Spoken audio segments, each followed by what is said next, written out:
எனக்கு அன்பானவர்களே, கர்த்தருடைய பெரிதான கிருபையினாலே என் தேவனாகிய கர்த்தருடைய இதயத்துக்கு எது பிரியும் என்பதை தியானிக்கும் முன்பாக எதை நாம் செய்யக்கூடாது என்பதை கற்றுக்கொள்ள இதோ ஆண்டவர் நமக்கு அப்போஸ்தலர் நடவடிக்கைகளிலிருந்து பல நல் வார்த்தைகளை நல்ல ஆலோசனைகளை கொடுத்து கொண்டிருக்கிறார். இப்பொழுதும் கூட உங்களுடைய புரிதலுக்காக அப்போஸ்தலரின் புஸ்தகத்தில் 9ஆம் அதிகாரம் 4ஆம் வசனத்தை வாசிக்க கேட்போமா? Acts chapter 9 verse 4. அவன் தரையிலே விழுந்தான். அப்பொழுது சவுலே சவுலே, நீ என்னை ஏன் துன்பப்படுத்துகிறாய் என்று தன்னுடனே சொல்லுகிற ஒரு சத்தத்தை கேட்டான்.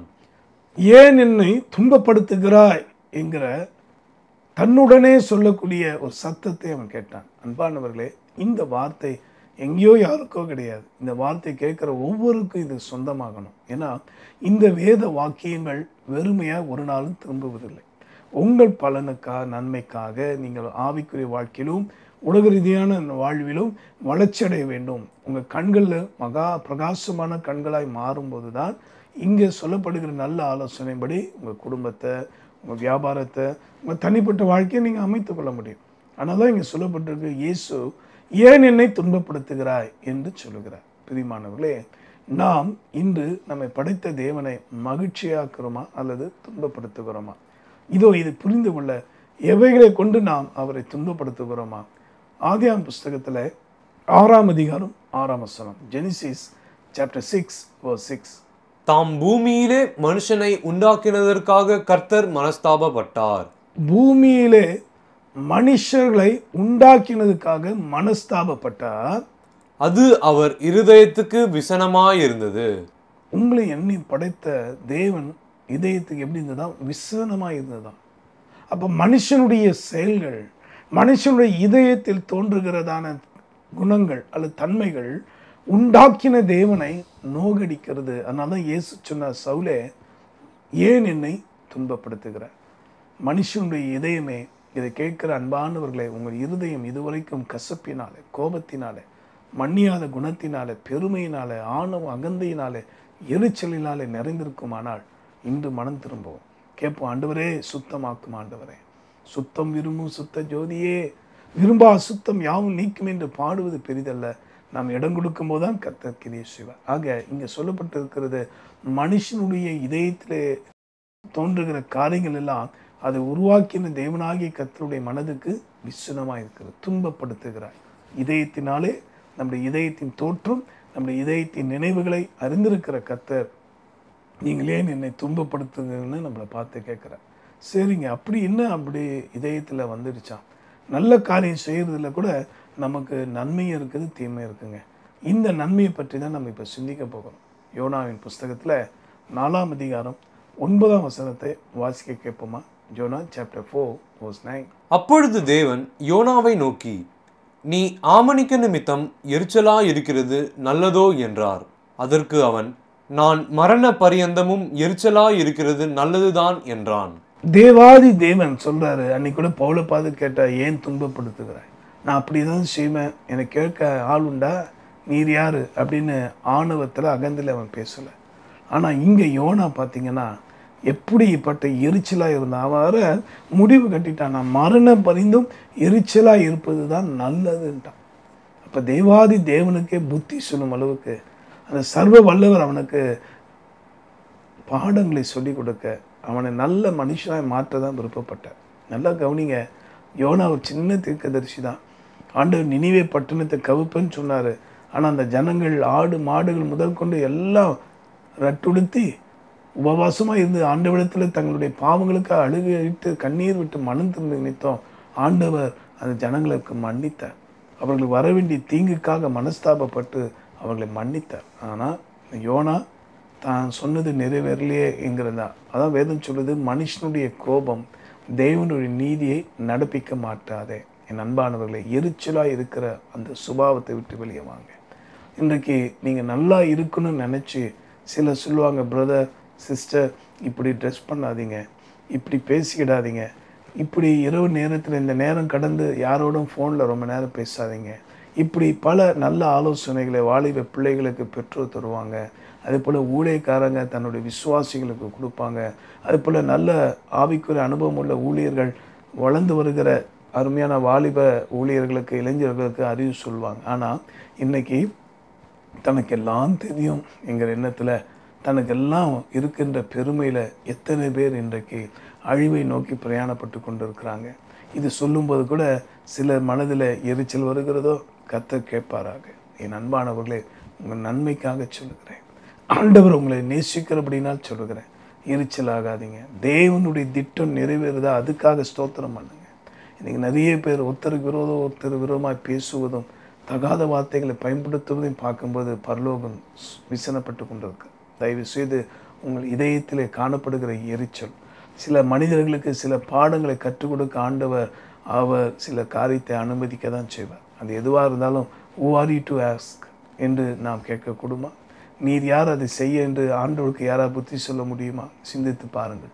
அன்னைக்கு யோசேப்பை, உண்மை உத்துவமாக இருந்த யோசேப்பை அந்த சகோதரர்கள் எல்லாம் குழியில் போட்ட போதும், ரெண்டாவது உண்மை உத்துவமாக இருந்தவனால போத்திபா மணி பொய்யான வழக்கை போட்டதுனால வந்தது என்ன? சிறைச்சாலை அனுபவம். ஆனால் யோசேப்பு எரிச்சலாக இருந்தாரா? இல்லை. அந்த நேரத்தில் பாடி துதித்தார். அந்த சூழ்நிலையிலும் தான் எந்த வகையிலும் கரைப்படாத ஒரு பாத்திரம் என்பதை பரலோகத்தின் தேவன் அறிவார் என்கிற நம்பிக்கையோடு, கர்த்தர் மேலும் ஒரு நம்பிக்கையோடு வைத்திருந்தார். அதோடைய விளைவு கர்த்தர் அந்த தேசத்துக்கே அவரை பிரைம் மினிஸ்டராக உயர்த்தினார். என் அன்பானவர்களே, ஏன் என்னை துன்பப்படுத்துகிறாய்? எரிச்சல் அடையக்கூடிய சகோதர சகோதரிகள், கர்த்தருடைய ஆலோசனை வரும்போது அதற்கு தன்னை தாழ்த்தி பரிசுத்த வாழ்க்கைக்கு நேராக தங்களை திருப்பாத எல்லா மனுஷர்களுமே என் தேவனாகிய கர்த்தரை காயப்படுத்துகிறார்கள், அவரை துன்பப்படுத்த தான் செய்கிறார்கள். ஆக பெரிய ஆசீர்வாதமே நான் அடிக்கடி சொல்கிறது என்னென்னா, பரிசுத்தமாகுதல் தான் ஒரு பெரிய ஆசீர்வாதம். The greatest blessing the whole world is to be Holi. ஏன்னா இயேசு சொன்னார், நான் பரிசுத்தராக இருக்கிற போல நீங்களும் உங்கள் கிரிகள் எல்லாவற்றையும் பரிசுத்தராக இருங்கள். ஆக பிரியமானவர்களே, இந்த பரிசுத்தம் ஆகுதலை குறித்து அக்கறையற்று இருப்பீர்களானால் இன்னைக்கு இல்லைனா ஒரு நாள் நிச்சயமாய் அந்த பொல்லாத நரகத்தில் தள்ளப்படும் போது கதறுவீர்கள். ஐயோ, அன்றைக்கு இந்த யூடியூப் நிகழ்ச்சியில் கூட கர்த்தருடைய ஊழிய சகோதரர் மணியர் சொன்னாரே, அவர் மூலமாய் கர்த்தர் பேசினாரே, நான் செவி கொடுக்காமல் போனேனே, அப்போ கூட அவர் பேசின ஆலோசனையை கூட சந்தோஷமாக ஏற்றுக்கொள்ளாமல் எரிச்சல் எல்லாம் அடைஞ்சேன். இன்றைக்கி எங்கே வந்திருக்கிறோம்?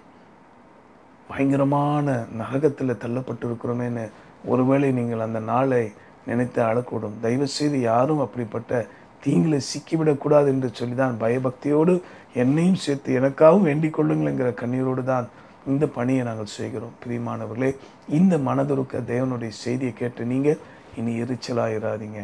ஆண்டவர் உங்கள் வாழ்க்கையில் உங்களை உயர்த்த போகிறது உண்மை, உங்களை மேன்மைப்படுத்த போகிறது உண்மை, உங்களை தைரியப்படுத்தி உற்சாகப்படுத்த போகிறது உண்மை. ஆனால் எல்லாத்தையும் அவர் பர்ஃபெக்டாக செய்வார். Will do every thing at is perfect time. சகலத்தையும் அவர் நேர்த்தியாக செய்கிற தேவன். உங்கள் பொறுமையை காத்துக்கொள்ளுங்கள், உங்கள் பொறுமையை விட்டு விடாதிருங்கள். உங்களுடைய வாழ்க்கையில் சோதனைகள் வரும்போது கமந்து போய் விடாதிருங்கள். அதான் வேதம் சொல்வது, ஆபத்து காலத்தில் நீ சோர்ந்து போவாய், ஆனால் உன்னுடைய பலன் குறுகினது. ஆனால் அந்த சத்துவம் இல்லாதவனுக்கு சத்துவத்தை பெருக பண்ணுகிற கர்த்தர் உங்களை பார்த்து சொல்கிறாரு, என் பிள்ளைகளை என்னை துன்பப்படுத்தாதிருங்கள். எரிச்சலோடு ஊழியம் செய்யும்போது அது தேவனுக்கு துன்பத்தை தரும். எரிச்சலோடு காணிக்கை தரும்போது அது தேவனுக்கு துன்பத்தை தரும். எரிச்சலோடு நீ ஊழியம் செய்யவோ இல்லை லோகத்தோட தேவனுக்கு அடுத்த காரியங்களில் மனதார சந்தோஷமாக நீ செய்யாத பட்சத்தில் அது எந்த காரியமாக இருந்தாலும் என் தேவனுடைய மனதுக்கு அது சஞ்சலமாக இருக்கும். இனி அந்த பாவத்தை செய்ய வேண்டாம். கேட்போமா? ஆண்டவரே, உன் சித்தம் செய்ய எனக்கு பலன் தாரும்.